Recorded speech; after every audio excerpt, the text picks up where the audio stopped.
Welcome back to the podcast, everybody. I'm excited. We're doing a makeup podcast here because I'm dumb and I don't know how to do podcasts. So we got Chris back on 2/10thsLeft if you guys want to follow him on social media. He is coming to us all the way from the East Coast after working a double shift as a ridiculously talented operator for cameras, and we'll talk about that a little bit. But for now, how you doing, man? I mean, I'm not doing terrible. I've got a adult beverage here, and we're talking about shooting, so can't really go wrong, right? I mean, Yeah, and it's Friday, right? oh my god, right? And I've got a match this weekend, so it's gonna be a good time. Yeah, it's always a good time. Let's jump right into this. You have been super low key about going to nationals. Yeah. What is going on with that, man? So I had a mixed bag of a year, right? My CZ 457 shoots amazingly, but they're hard to make balance really nicely with the older chassis that were available, like what I had. And it got to a point where I was really, I was coming up against the limitations of the rifle that I had, and decided to move on to a new rifle, which is the custom Rimex that I just had a video upload to YouTube about today. Which, balances perfectly. It's super stable. I built my dream rifle, right? So I can't complain. But having a couple months where I was kind of in this transitional phase and like new gear, whatnot, just didn't perform well, right? Got in my head, totally did it to myself, but fell back into my real rhythm of how I can perform over the last 2-3 months. I knew, based on my experience last year, that I was going to be on the bubble of maybe going and maybe not going. And truthfully, I assumed I wasn't going to be getting an invitation. I'm wicked fortunate to have been given an invitation and to be able to head out to Spokane, Washington, and shoot. I just didn't think it was coming, so I have kept it low key because I'm very fortunate to be going, but I was working on the assumption that I wasn't. Yeah, man, it was a bit of a surprise to me when when you let me know that you were going to be going, and then I guess I really didn't think about it. You put out a video today going over your build, your current build, and you had mentioned that you hadn't really been talking about it. I'm like, oh, yeah, he hasn't, right? And, I remember last year, we were talking about it a lot. It was, it was on the top of our, to talk about list. So it was definitely a surprise. I'm really excited for you to be out there. I'm extremely bummed that it does not financially make sense for me to fly up there for the event, because obviously you being on the West Coast is probably a rarity, I would imagine. But depends. I'm super excited for you.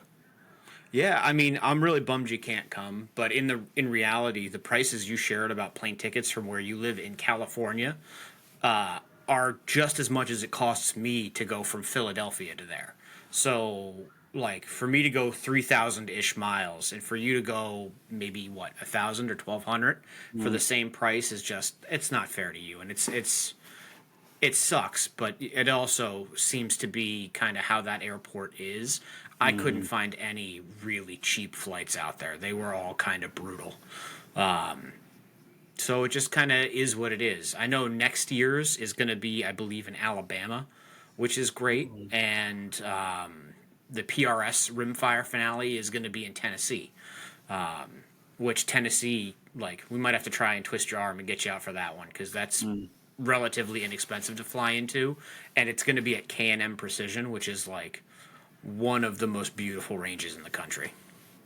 Yeah, I'm super proactive about getting, the further you get flights out, the cheaper they are, right? Yeah, oh so my God, absolutely. That makes it a lot easier. But also, my wife and I were talking about it, and we're for the same price, I could fly to New York, right? Yep. And I could just meet you over there, but then I'd be in New York.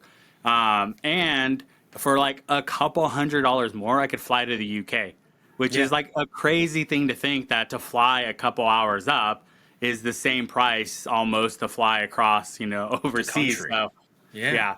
So that makes it a little bit difficult, but it is what it is. I'm really excited for that event. What are you looking forward to? How are you prepping for that right now? So most of it for me right now is, getting onto a prop, it getting stable, getting on target, and firing a proper, form shot quickly. We know it's going to be 105-second or minute 45 stages, right? So we're going to have a set time for 19 or 20 stages throughout the day, the 2 day match. And so I know with 10 targets, that's about 10 and a half seconds per target. Now you're trying to do it faster than that. You're probably shooting 2 shots from a position, three, all kinds of variation. But one of the essential things is either moving to a position from the start or from position to position in an efficient way that allows you as much time to get stable, on target, and pull the trigger properly as you can. So that's kind of the big that's my big drill, right? Is I'll put a anywhere from a 1 inch to a 2 inch target at about 100 yards. So I'm shooting anything that's either 1 minute of angle, 1.5 minutes of angle, or 2 minutes of angle, and really just shoot little targets at 100 yards and work on missing with the smallest,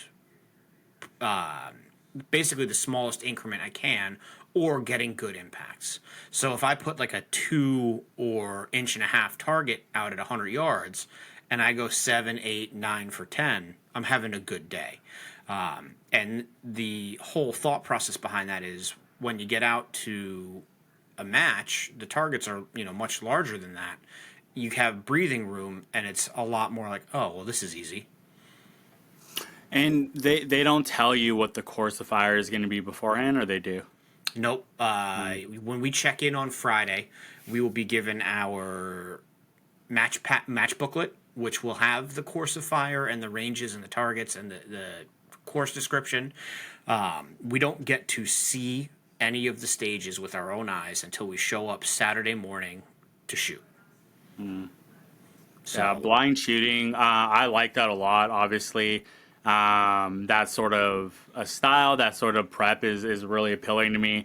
I do think it could be really interesting because like we've talked about this, but also I've talked about this with other people, right? Like the sort of idea of like if you're not cheating, you're not trying, yep. and how much more competitive long range precision shooting is getting as a whole in all disciplines, and how you're starting to see people push that boundaries and work in the gray a lot more. And so it would be really interesting, to see if you could get like if somebody's like trying to fly a drone over it or get like freaking satellite images or just to get an edge, right? Or even if you could show up, earlier than people and walk it and prep it a little bit earlier than people, right? I think there's some sort of advantage there. So it'll be really interesting. The one thing that always is so interesting to me talking to you, particularly about rimfire, is how big the course design plays a role and the terrain at which those course designs are in. I know that you've told me on many accounts that a lot of people leave very frustrated because of the way something was designed, which maybe was like needlessly difficult. Yep. Yeah, I mean that's any match director, right? There MDs always do things differently, right? Like me personally, if I design a course of fire, I want to test your marksmanship, right? So it's going to be a reasonable amount of targets at reasonable distances, but they're going to ultimately be small, right? There are also match directors who play a mental game where you have to remember weird sequencing every time you change or whatnot. And that starts to test your mental acuity as much as it tests your marksmanship skills. while I always have fun shooting those, I don't think I had fun until afterwards because it's not Mm, an area I'm particularly as strong in, right? I want to test good, strong, fundamental marksmanship skills. And so that's what I focus on. I don't focus on that game. Now, that also being said, one of the things that I love about the sport is the ability to be a gamer. Right? So if you come up onto a stage and it's like you have to use 10 positions or shoot the target 10 times, moving after every individual shot, but they don't tell you you can't reuse positions. Well, then I'm going to use my two most comfortable positions instead of the plethora of others you offer me and just go back and forth between two places that I'm really comfortable and give me mm. a higher likelihood of cleaning that stage. Now, if you hit me with the no position can be reused, all right, I'm SOL. I've gotta play it the way you wanted me to. But I really like when things are open ended so that it gives the competitor room to really exercise their brain and try to find the most efficient way to attack a problem. Doesn't happen often, but when it does, it's a lot of fun. Yeah, gaming the game is really interesting. If you guys haven't listened to we did another podcast, I guess, together a while back, and we talked about a lot of the similarities we had. And you grew up as a paintballer. Yep. One of my roommates was, on the world team for paintballing, and so I got to see, essentially their course design and how that looked like and how their team plans to attack it and things like that. And so that sort of strategic mindset around shooting as a whole, no matter if it's paintball or what we do, is so interesting, right? And do you feel that, because the last year you weren't a match director, right? And now you are. Do you feel like it's given you more depth in how to attack course development, and do you feel a little more confident on that front going into nationals? Yeah, I think the great thing about now having been a match director this year is that it gives me a appreciation for how hard that job is and how hard you have to work to put on a good and fun match for people. But what it's also done is it's given me a lot of ways to think about the wording of a stage, and it gives you a wider field of view, so to speak, on like how you can approach things, right? I'm a big fan of using tripod rear on a prop, to kind of set up that almost like bench-like shooting table. And if I'm in a position where I don't have to do a ton of moving, say on like a cattle gate or maybe shooting off of like a sedan, right? If they've got like a junk car for a prop, maybe a tripod rear and setting up that super ultra extra stable position makes sense to increase that likelihood of impact because your reticle's moving less. There are only so many different ways you're going to get a perfectly still reticle. So why not take every chance you get to do that and just, hey, all right, maybe not everyone thinks that way, but like to me, I think that's a really smart way to try and increase your likeliness of success. Yeah, it's all so cool. I think you're gonna. I'm just interested and excited to hear about your recap from the event and your new sort of insight on this and how it's going to be. So all of that is super cool, and more so than that, I think that I've been watching you move up those ranks and just watching you attack it, and so it's just really cool to see that progression, right? As you and I being creators in the space as well, that's what we try to find, right? We're obviously it's great to be able to interview or talk to and engage with the best guys that are out there who just won, the top matches or things like that, right?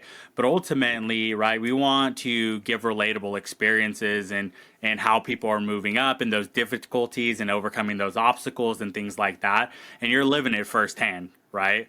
It's not like when we met, you were a national champion or a world champion or whatever it was, right? So you're right there in it.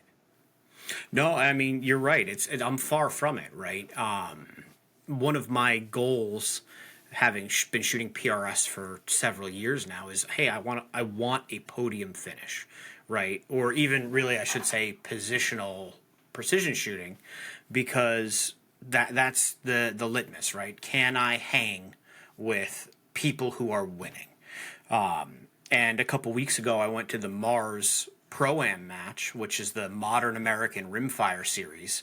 It was shot out of Summit Point Shooting Sports down in West Virginia. And I had registered as an amateur because I have no sponsors, right? The only person who sponsors me is my bank account. So I registered as an amateur because that was the threshold was, shooters who were supported or pro staff shooters for a company or shooters who weren't. So when I got there, the owner of Mars kind of was like, hey man, like you're going to shoot as an AM in the individual stage, but on the second day where the pros score is combined with an amateur score, we're going to treat you like a pro. And we're going to have you working with, three amateurs who your score is going to be combined with theirs for the team win on Sunday. Well, I told for me, because amateurs shot circular targets and pros shot triangular targets, which are a significantly smaller surface area. I was like, dude, just switch me to a pro. I'll shoot the triangles all weekend long, because I would screw myself if I shot circles one day, triangles the next, right? And I got really, I had a really good day. I made good wind calls on Saturday, and I ended up placing third in the pro division. Just, showing up and having a good time, not anticipating, that change. And then, granted, I had a much harder day on Sunday, but the wind was also way more severe. But like, it was a blast, man. I was out there with a bunch of homies, shooting at an absolutely amazing facility, and I got to come home with a trophy, which, like, who the hell doesn't like that? Yeah, it's a nice weekend. And one thing that maybe a lot of people don't know about you is like you travel, right? Like you're willing to make a drive. That's sort of, I think, for those of you that are thinking about competitive shooting, that's that next step, right? Is how far are you willing to drive to spread your competition and get out to, and obviously it matters. Like you're lucky in the fact that like you live in a region that is hyper, competitive and has a really, really great shooting out there. Um, Not to say that I don't in the West Coast, but it isn't quite the same as the East Coast has. Well, I think Um, piggybacking off that real, if I remember correctly, and I could be wrong, but I'm pretty sure this is the statistic, is that the Northeast, which is my region, New Jersey, Pennsylvania, Ohio, and Kentucky, and parts of upstate New York to the western side of New York, has the highest density of nationally ranked shooters, followed up closely by Texas. So for me to be in this region with all of these heavy hitters, and I mean, I've shot with some phenomenal competitors. So to be able to hang in there with them, right, as long as I do the work that I know I need to do, there's no complaints, man. It's outstanding, and it's really just a fun, wonderful thing to do, to have these people who push you and challenge you. Yeah, I bet. I grew up wrestling and coaching wrestling as well. And I bet if you overlaid a map of competitive wrestling areas and then competitive shooting areas, they'd be super similar. Because that is like the same area you're in is where, you know, super elite wrestling programs are at like the junior high and high school level, right? It's crazy. So it would be really interesting to see that. Yeah, I'm sure there's some guys out of Iowa who are outstanding shooters, and I know they're some of the best wrestlers in the country. Yeah, absolutely. So let's jump over a little bit. Like, how are things going with Two Tenths Left? It's been a while since we've sort of talked about that, but from the creator space, trying to be an advocate for. At this point, I mean, I know for a while you were sort of between Centerfire and Rimfire, but I think you've sort of settled in Rim for now. And so, how is that going? I really enjoy it, right? It's still a shock when I show up to a bigger match, like a 2 day national match, or even a single day regional, or local match where someone comes up to you and they go, "Hey, I recognize you. You're that guy from that YouTube channel." And it's like, Mm. why? Like, I always feel weird because I feel like I'm just some idiot fumbling my way through this. Like, why are you watching my stuff? I mean, I appreciate it and I love that, like, you want to say hi and talk to me, and like, I'm happy to talk to everyone. But I don't feel like I'm anything unique or special. I'm just a dude who really loves to shoot and I really love cameras. And I mashed two things that I like together and I'm just sharing it with people because it's what I do. Hmm. Not so much because, like, there's anything else behind it. It's just, you know, I'm always going to be a nerd, right? I get nerdy about lenses and cameras and whatnot. So I just want to put the nicest product I can out for people to see. And if it helps someone with something they're trying to figure out shooting wise and helps them grow, even better. That's like my only goal is I want to see people get into the sport and grow within it. And like, if I can do either of those two things, then 100% I hit the nail on the head for what I was trying to do, and I'm happy. Yeah, and you have to look at it that way, right? Being a content creator in our space and other spaces that are highly regulated and controlled are, you're not necessarily doing it for the clout, right? It's not like you're gonna, it's very, very unlikely that you're gonna be have a million subscribers, right? Really, like in this industry, if you can get up to about 10,000, that's a high following in this industry, right? Yeah, it's a lot, right? Because our ad abilities are restricted, the shadow banning, the accounts that get shut down and you have to restart. And so I think at that point you're sort of like, well, if I can help people, all the better, right? That's really where it has to come from. Because at the heart of it, I think we all just want to see more people engaging in these sports, coming out, having fun, getting more competition in, funneling more funds into these competitions, into these products, so we can continue to see a growth. And we've been really lucky, and you're a great person to talk to about this. In the last 5 years, right, 10 years, there's been so many more people that have come in that the technology is starting to come up because of that. Oh yeah, I mean, for a long time in my centerfire journey, I don't have time or space or even all of the necessary components to reload, right? So I started with just shooting Hornady, factory ammo, which is great for what it is, but it doesn't have the level of consistency as reloaded ammo. Mm. Well, I linked up with Trace, who's a custom ammunition manufacturer, who loaded me up 115 grain 6 millimeter Creedmoors that were pushed out of my barrel at 3,000 feet per second. And I Mm. mean, the level of consistency and the accuracy I got out of those was unparalleled. So to see what people can do when they either spend the money and get good gear or have the time to sit down and really fine tune their process to do it themselves is just, it's awesome, right? I mean, you're watching dudes who are shooting tiny little groups at 5, 6, 7, 800, 1,000 yards. And like, if you think about in the 70s and 80s, 1,000 yard shot was like all right, maybe you'll hit it 1 in 10 times. And Mm. now dudes are going 12 for 12.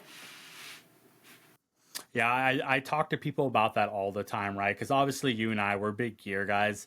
I think a lot of that stems from being camera guys as well. And so when it comes to the gear, right, I'm obviously particularly interested in that because I have a sort of theory, or call it a hypothesis or ethos around competitive shooting and the growth of technology and where it's going to go. And I use F class as an example because it's target shooting. So it is something that's measurable, right? It's harder to do that in, let's say, discipline like center fire, PRS, or rimfire because you have a bigger area that you guys can hit, right? And you're not necessarily going and like, where did that one hit? As long as it hit, you're good, right? But in F class shooting or bench rush shooting, particularly, but in F class shooting, right, they have their rings. And so, you know, 5, 6 years ago, 7 years ago, right, getting a perfect 20 was pretty difficult to do. You're right, even close to a perfect score, getting a perfect 20x, things like that. And so that's becoming more commonplace. And we're starting to get to the point where people are chasing X's and not tens anymore because it's that competitive, right? People are losing by an X. And so it's really impressive to see that. But where in F class you don't see a lot is like the technology that you see more on the PRS side, right? So for an instance, Shooters Global, right? The Pulse. We've talked about this product a little bit. I mean, that is a revolutionary training product with impressive overlay system that if you were, halfway smart enough to create a regimen for yourself and then use that as feedback for your training, like it's gonna be crazy the people that start to improve on this sort of stuff, right? So it's pretty exciting to see where that stuff is going and how it's going to push all of this stuff forward and make it that much more competitive. And you and I, you brought up the reloading stuff. You and I have talked about that for a while because I think the biggest crux in center fire shooting for PRS is the reloading. Right? It hasn't that need hasn't been there yet, and I think it's getting closer and closer. I think at the level I compete at in center fire, it's not necessary. But if you go to a 2 day pro match, something like the Vortex Vengeance or like the Rocky Mountain Challenge out on the West Coast, that's where you really need it, right? Those are the guys who are getting single digit standard deviations, who are pushing around as hard as they can push it and getting crazy levels of accuracy. I think at that level, where dudes are winning and losing matches, only dropping a handful of points the entire time, it really matters there. And hell, it even matters at rimfire. Like, you want to buy good match ammo that you know your rifle is compatible with and likes, because it increases your ability to get the most out of your rifle and get impacts. So, it's there. Ammo is, it comes down to, do you have good fundamentals? Do you have an accurate rifle? And do you have ammo that your rifle likes? And if you have those three things and you can make a decent wind call and you're not afraid to make a ballsy adjustment if you miss, you're going to have a good chance at winning matches, right? If you shoot 90% out of the entire available point structure or 80%, strong chance you're in contention, right? So with that in mind, I go out and just think, when I approach a stage, my goal is to clean the stage, right? Now, whether that happens or not doesn't matter, but I go out with the intention of, I'm going to hit every time I pull the trigger. And I do everything in my power to maximize that and make it happen. And I think if you're going out with the mindset of like, oh, I just want to see how I do, that's awesome, right? Like, we need people like that coming into the sport. But the sport grows when those people turn into the, hey, I want to win, and what do I need to do to drive myself to. Yeah, absolutely. So, as a whole, I think the next 5, 10 years is going to get much more competitive. Now, the beautiful thing about the discipline that you're really locked into is that you guys have sort of a division or a separation for sort of weekend fun, right? I mean, probably the best way to do it. You want to talk about that a little bit? Well, I mean, I'm not quite sure how you're looking at it, right? But like, the typical divisions are open, base, or production, and then you'll have like juniors, seniors, ladies, Sometimes you'll have Mill Leo, and most leagues now have a semi-auto as well, right? I think anyone who's shooting any of the three main divisions, being open, base, production, or semi-auto, are all really serious competitors. And that's not saying juniors, seniors, ladies, mill aren't, but those are subdivisions of open, so they get kind of lumped in with that, right?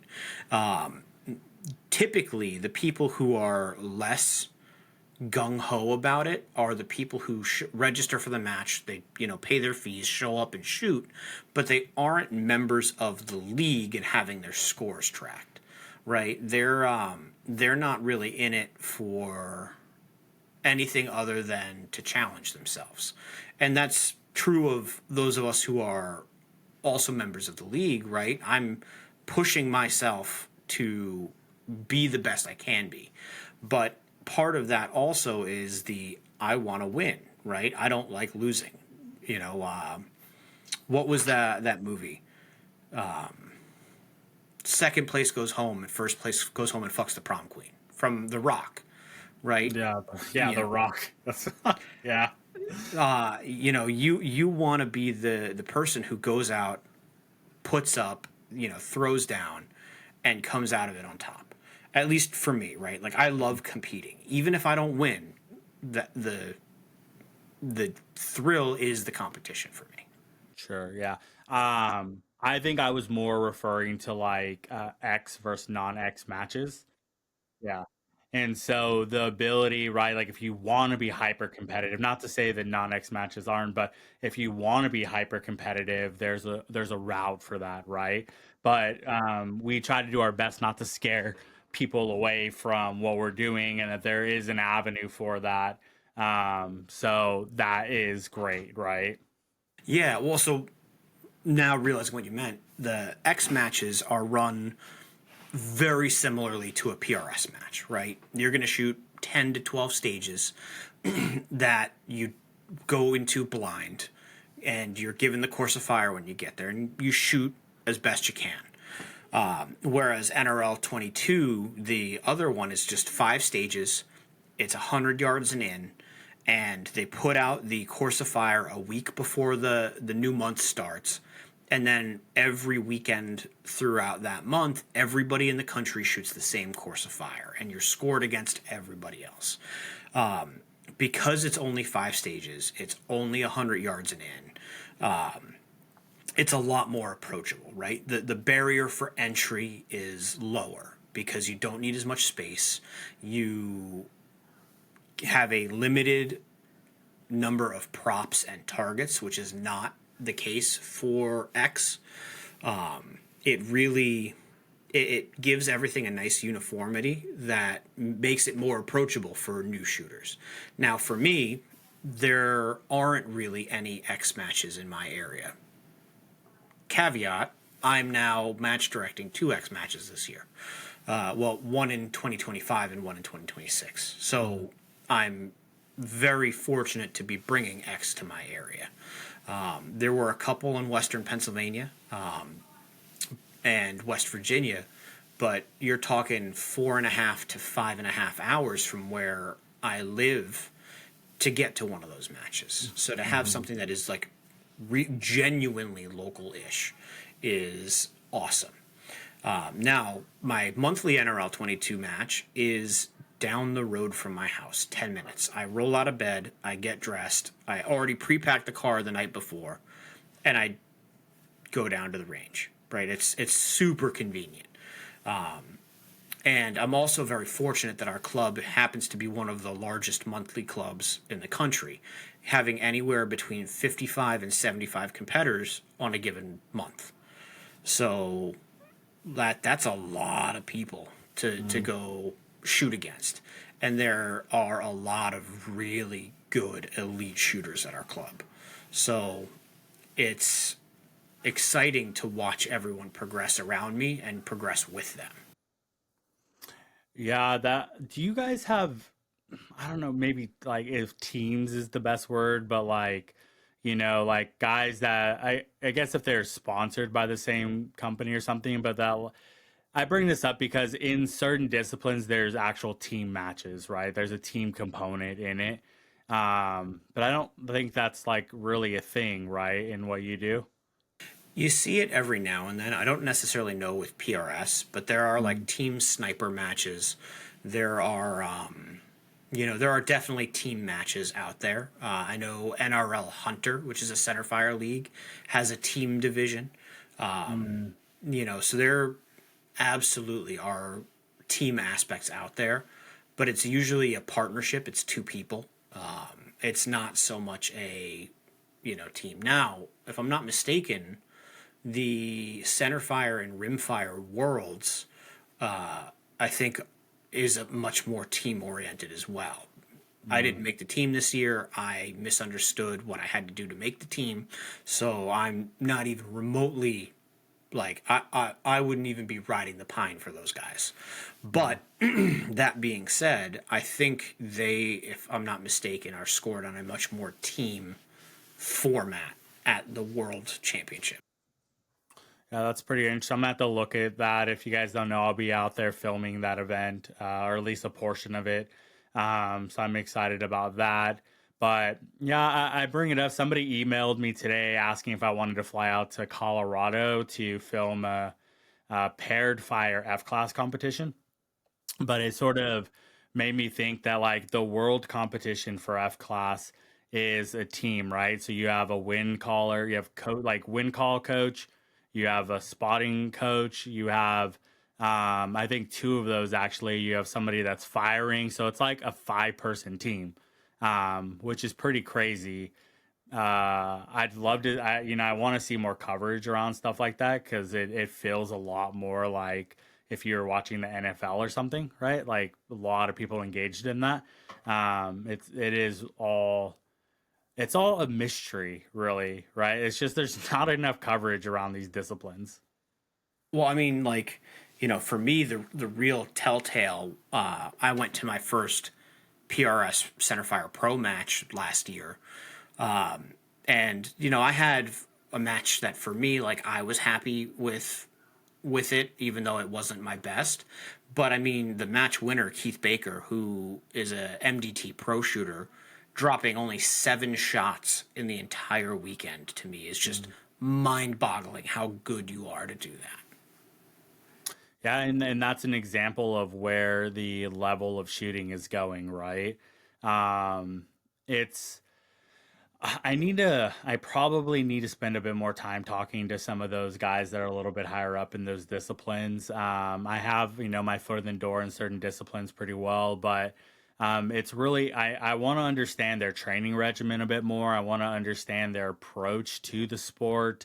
And I love working with people like you because you sort of get that insight and then you're applying it and we're seeing it in real time, what that growth looks like.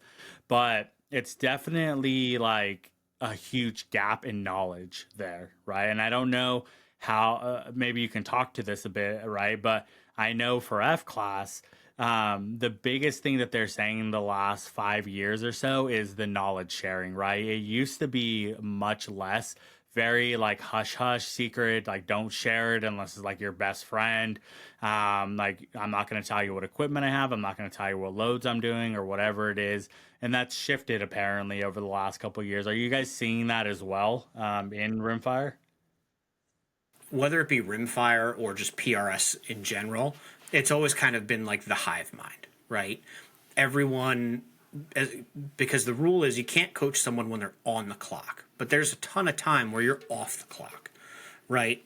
So if I'm walking up to a stage and my buddy just shot it, he might be, hey man, I held 2/10 at the first target and 8/10 at the far, right? So you kind of go, okay, he's got that. Where our ammos are similar velocity, so my hold is going to be somewhere between 2/10 and 8/10, depending on what the wind is doing, and you kind of adjust accordingly. So, and then on top of it, I've anytime someone is like, oh, I'm thinking about getting a Rimex, or I'm thinking about a Bixen Andy trigger or this or that.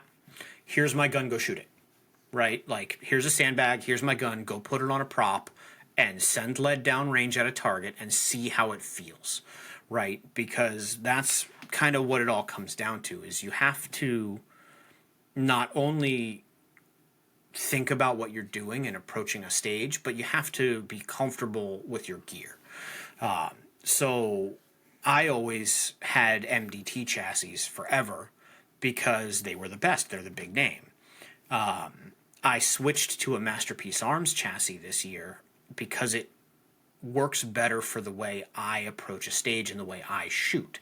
I think if you took, the ACC Elite, you took the Vanquish, you took the L3i Hive, you took any of the XLR chassis, a Manners or a Foundation stock, right? You took any high-end stock or chassis and you put the same barreled action in all of them, you're going to have relatively the same performance from any of those chassis.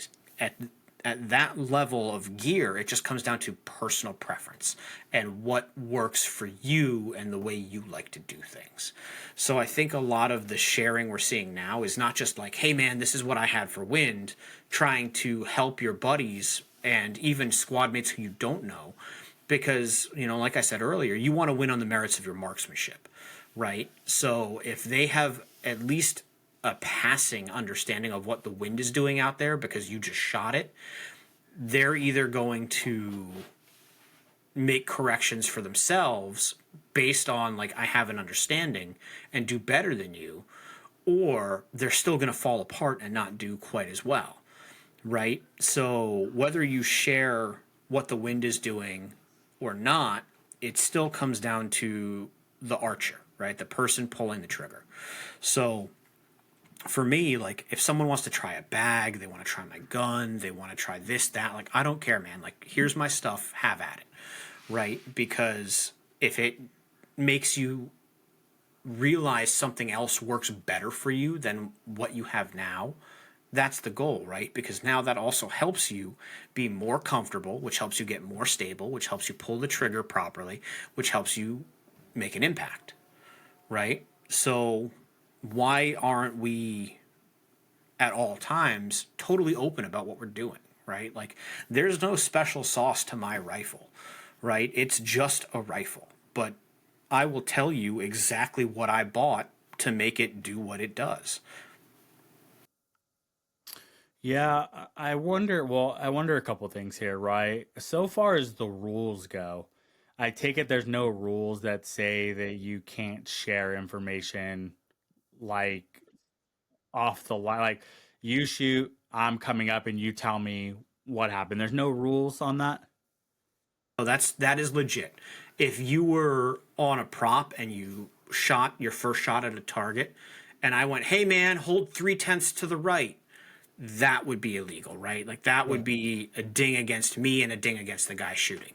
But as long as you're not actively on the stage shooting, we can talk about wind all day long.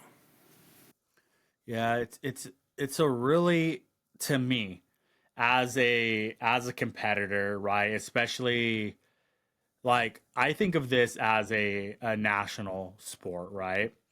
So I'm flying to South Carolina for a match. I don't know anybody there, right? Maybe I know a couple guys because I compete, but I fly to a match there, and like my job is to show up with high quality reloads, with a rifle that can perform, and the last two things is sound fundamental shooting and wind calls, right? So to me, it feels very much like a gray area where like I'm shooting and I'm focused on that, and then this guy's helping this guy, giving him like feedback when it should really be his responsibility to go out there and do that, right? In that way, it isn't a team sport, so he shouldn't be helping him on that front. Do you have arguments like that from people? Yes and no, right? Like for F class, where you're trying to shoot the smallest group possible, right? That makes sense. You're not sharing wind calls because that 1000% affects what your group size looks like, right? If you go out there and are like, oh yeah, I'm dialed for, 4.75 minutes right. And I go out there and I'm like, it's 3.5. And you get a clean of X's, right? You hit your 10, 20 shots in the X, and I've got tens, X's, and a single nine. Well, you beat me, right? Because you had a better judgment wind call. Mm. Where I see the difference for what we're doing, right, is there's the great equalizer, right? We're bouncing around all over props. We're moving. Your heart rate's elevated. You may or may not be as stable as you'd like to be. You may not be able to get into a perfect position behind your rifle because it's a weird position. So there's so many other things stacked against you. I don't think sharing wind is as big a problem, Mm. right? Because if I found a way to get on a prop that makes me stable, but you don't have a way to get on that same position stable, then the wind's not going to matter anyway, right? Because if you're unstable, your likeliness of hitting that target has already significantly decreased. Yeah, yeah, that makes sense, right? It's obviously per discipline, it definitely matters. I don't know. There's just something about it as a competitor where I'm like, it's your job to know everything about taking these, series of shots. Not for you to get a tip from somebody that just went before you, right? So maybe, maybe I'm a dick. I don't know, but. Yeah. So, but either way, I mean, on the other hand, right, I like that that is the way it is because it makes it feel like more welcoming, right? It makes it feel like you can go out there, you can compete, and you can have fun, and there's a camaraderie there. Where I will say with the other disciplines where it's not like that, it's a bit stuffy. It definitely feels like really, really competitive, but without the excitement, which is like a very odd mix of for shooting. Um, and you have to really understand what's happening, and you have to have an appreciation for it to be exciting, and that's been the argument for why competitive shooting isn't mainstream. And why you don't see it on more things is because first it's hard to broadcast, right, in general, but also yeah, but also like most disciplines aren't very exciting for people to watch, right? I did that podcast with Noah Smith out in the UK. He's a rimfire shooter for the UK junior team. He'll be at the World, and he made a really strong argument for why PRS shooting should be in the Olympics, and I thought it was very sound. Like, do you have any opinion on that? So I think, I mean, we've already seen shooting disciplines in the Olympics, right? There's trap, there's skeet, there's biathlon, pistol, rifle. They do all kinds of, I mean, Palma is essentially what the small bore rifle in the Olympics is. Right. They're doing the standing, kneeling, sitting, prone, all unsupported. It's, that's a whole discipline, right? I think having PRS would be awesome. It would be nearly impossible to televise, right? You'd have to have dedicated cameras for targets and shooters. Cutting it as a director would be a nightmare. But I think that, yeah, I mean, look, I'm a tactical dad bod, right? Like 100%. I'm a big dude. But like I move relatively quick. I get stable. I keep my heart rate low. I keep my breathing even. I get comfortable on the prop, right? And there are dudes who are now training, right, to be strong and nimble and have good mobility to be able to do this even at a higher level. I think the second anyone starts weight training and cardio training for a sport, for any activity, it becomes a sport, right? Whether it be water polo or dodgeball, if you have to train to be competitive, then yeah, 100% you have the chance to call it a sport. And I mean, this is coming from a dude who played lacrosse, which I don't think is an Olympic sport, and who played paintball, which sure as shit isn't an Olympic sport. So Almost though. Almost. It was very close one Olympic season. I remember that. Yeah, it was probably a decade ago now. Yeah. But like, yeah. So I mean, I play sports that are generally traditionally not what you're going to see in the Olympics. But I mean, to see a more modern marksmanship representation at the Olympics, I think would be really cool because that's another way to get it to the masses. Yeah, yeah, I agree. I don't know, man. I'm sure there's a way to do it, right? I'm sure if with enough money and enough smart people, right? It's the most interesting thing that I've found over the last year with doing these interview with these owners of the companies is that like a lot of them are engineers, and they're smart, man. They're super smart. And so I think that like I think about this a lot, and I think if we were to put our heads together, we could find a solution for this, right? Something that would make sense. I mean, you have companies like Longshot, they have their system that goes out to what is it, 2 miles now? So they have a camera system that will go as far out that presumably has good enough antenna signals and things like that to pick it up, right? If you could have some sort of indicator where a bullet hits a target and that vibration triggers the ability for the camera to be filming or something to that extent. I don't really know. I mean, I think you could figure it out, but I think it would be super interesting to watch in the Olympics because of the movement, right? It's purely based off that it's a cool thing to watch because there's so much movement with it, and watching the person is only half of it, and the sort of it's like a third of it, and there's another portion of it that's the sound, and then you're like, okay, I know they hit because the sound, but then you can't see it, right? And they've come out with these shot target indicators where you can see it hit and things like that, and that's helped a lot. But definitely having a camera on there and would be better. And where I think this would do, why it would do really well in the Olympics is I worry about this a lot having a camera downrange because if the call is wrong, somebody could shoot the camera.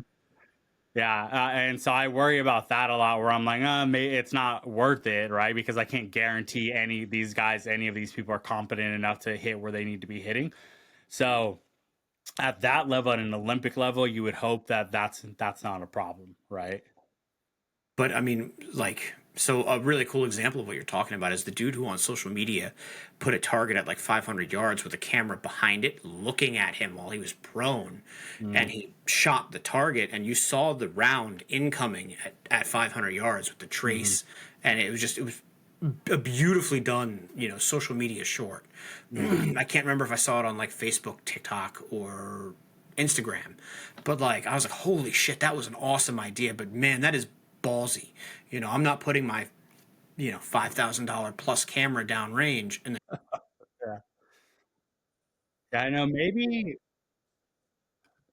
Maybe like I got the Insta 360 recently, so maybe something like that, or like the DJI like the action cameras, maybe an action camera or something. That could be, I don't know how good the quality would be, or anything like that, but I like, for me to do it, even as what I would consider a relatively competent shooter, like I would want to hit the target first and then go set it up. And I would have to be like, okay, I'm for sure like not anywhere near hitting this thing. yeah. So for me, if it's on a range I'm comfortable with a rifle that is doped for the ammo I'm shooting, and I know it's good and accurate, and I'm not in a rush to make the hit, I'd probably do something, Mm, right? But like to just go out and throw up a target and throw up a camera, like, oh hell no. yeah, yeah, exactly. Or it can't be super windy either, because then it's like, there's bullet drift on that at 1,000's crazy. So crazy. My big thing right now too, you know what? I just want to talk about this with you is action cam not action cameras, but like trigger cameras, like the trigger cam and whatever the other one is, like they're not very good. Like when are they gonna make a 4K one that's better? Like I just don't understand that. Well, so I have the Trigger Cam 2.1. Yeah. which of the cameras, it's far and away the best one. Hmm. Mine shoots 4K 30 frames, which is what I have it set. Because I shoot 4K on my Sony, Hmm. covering me, and I shoot 4K through my optic as well. The hard thing that I struggle with the trigger cam is you have to focus the camera to the optic, right? And Hmm. like most of my ranges are only 200 or 300 yards at the most, and the further away you can parallax your optic and have like a good crisp image, the easier it is to really get a good focus on that trigger cam. I don't have a lot of 1,000 yard ranges nearby that I can run out to. Hmm. So I do it at 200 and 300 yards and I get as good as I can. But that also means sometimes if I get the perfect parallax from my eye where the target is so crisp, I can count the impacts that have been on that target all day long. Hmm. The trigger cam sees it as being soft and like fuzzy. And it's Yeah. kind of like, man, I do the best I can, but I would love if you just put it on and there was an autofocus feature in it. It figured Yeah. it out to your optic, and you just hit record and go and done. Yeah, something like that would be cool. And the thing about it though is like, how much are they? $600? Like 550? Yeah, like I would pay $1,000 for one that did that. Like one that worked and I didn't have to worry about it, and the clarity was really good, and you didn't lose like, 3 steps in brightness, like all of that, right? I would totally do that. And because I've been looking at spotting scopes as well, and the most comparable thing right now is really like putting your phone on it, right? There is a feature to hook up a camera to it, which I haven't done yet, but apparently, like Kawa makes a camera attachment that you can actually run directly to it. That would be really cool to do. I'd be super interested to test that out. Tacticam also made a spotting scope camera specifically, but Yeah. I know it's discontinued and you have to get it like in specific places. I think Cabela's still has some, so if like you got on their website, you could get it. Hmm. But because I was looking at that for a while as a way to take the trigger cam off my rifle and just start running my rifle as it is.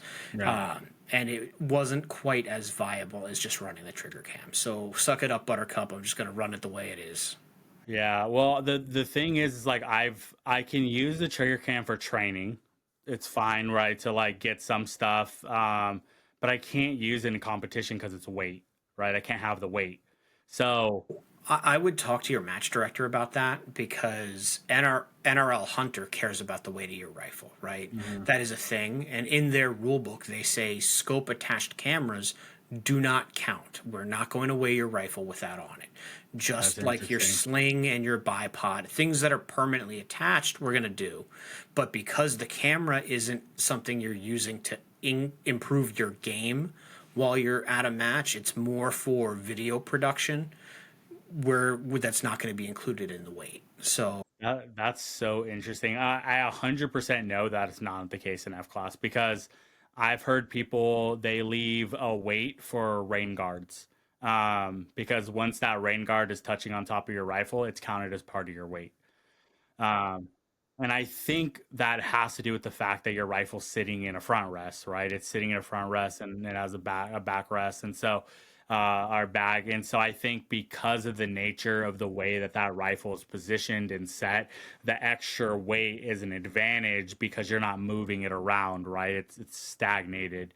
Um, but the point being is I can't run it in competition, so I need to be able to if I want to provide the same sort of content that you're providing, I have to run it on a spotting scope, right? And that's where I pretty much have settled on this, and so I'm looking for a viable option for that. And you and I being creators, we're always looking for that next way to make our content interesting, right? For people to engage with it. That's why I've been working with this 360 camera is really cool. But I think that that's going to be the next thing. And I like the idea with like I can just position my spotting scope and then I don't have to worry about it, right? Yeah, I can tell you my trigger cam because I tried it on my spotter and my binos to see did not work.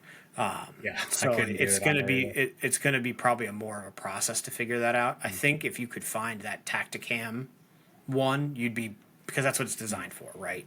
You'd be way better off. Well, I know Longshot, the company that makes the that 2 mile system, also makes one for your spotting scope.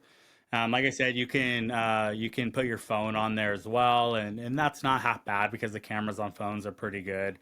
But ideally, I'd love to just hook it up to my camera, right? Like my Sony.